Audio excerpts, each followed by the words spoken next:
د اوښ 25 جالبه ځانګړتیاوې. لومړی، حضرت محمد صلی الله علیه وسلم وایي د اوښ غوښه افضل ترینه غوښه ده او د پسه غوښه بیا شات دي. دویم، پر معده یې زهر تاثیر نه کوي. دریم، 40 غاښونه لري. څلورم، یو اوښ کولی شي په 15 دقیقو کې 200 لیټره اوبه وڅښي. پنځم، 3 دانې آیلایټس یعنی د سترګو هغه برخه چې باڼوګان ورباندې شنه کیږي او 2 دانې باڼوګان لري ترڅو د سترګو ساتنه د ریګو په مقابل کې وکړي. شپږم، د اوښ شونډان پنډ وي. کولی شي چې داسې نباتات پرې وخوري کوم چې نور حیوانات یې نشي خوړلی لکه زوزان. اووم، اوښ کولی شي چې په مکمله توګه خپل د پوزې سوریان د ریګو د طوفان په وخت کې بند کړي. اتم، د اوښانو پښې او سینه داسې جوړ دي چې کولی شي په ډیر راحت سره پر ډیر ګرم ریګ تګ وکړي او پرې کښیني.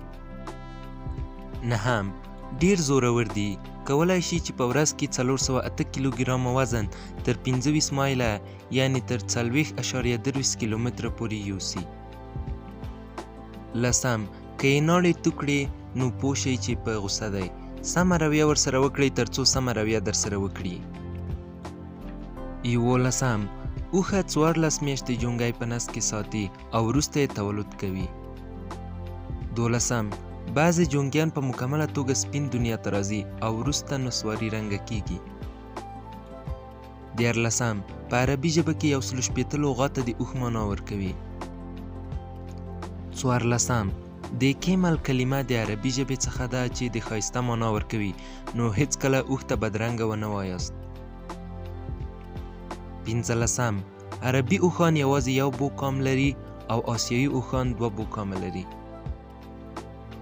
16، اطاعت پکې خورا زیات دی تر دې چې یوه لویه ګله په یوه وړوکي ماشوم پسې روانه وي. 18، زغم او صبر یې ډیر دی چې څو ورځې وږی تږی ګرځي خو خپل محنت کې فرق نه راځي. 18، خپل طبیعي تګ او راتګ یې د قبلې په لور وي. 19، په بدن کې د صفا اوبو یوه ښه خزانه یعنی ذخیره لري چې د پوره 1 هفتې اوبه ضایعولی سي. 20، ډیره حیا لري له همدې امله یې جما ډیره مستوره وي او له مور او خور سره جفتوالی یعنی جما نه کوي. 21، لکه عاشق د مستۍ او جذب په حالت کې له خوراک او څښاک څخه ډډه کوي. 22، د وړیو څخه یې د زخم بهترین علاج کیږي. 23، بولې او شیدې د بواسیرو او نورو بیماریو بهترینه دوا ده. 24، د اوږدې غاړې له برکته تر هر څومره لوی بار لاندې ولاړېدای شي. 25، شیدې د څښلو، غوښې د خوړلو، وړۍ یې د جامې جوړولو او شا یې د سپریدلو بهترین مراجع دي. نو ځکه الله تعالی فرمایي افلا ينظرون الى الابل کیف خلقت، آیا تاسې نه ګورئ اوښ ته چې څنګه مو خلق کړی دی؟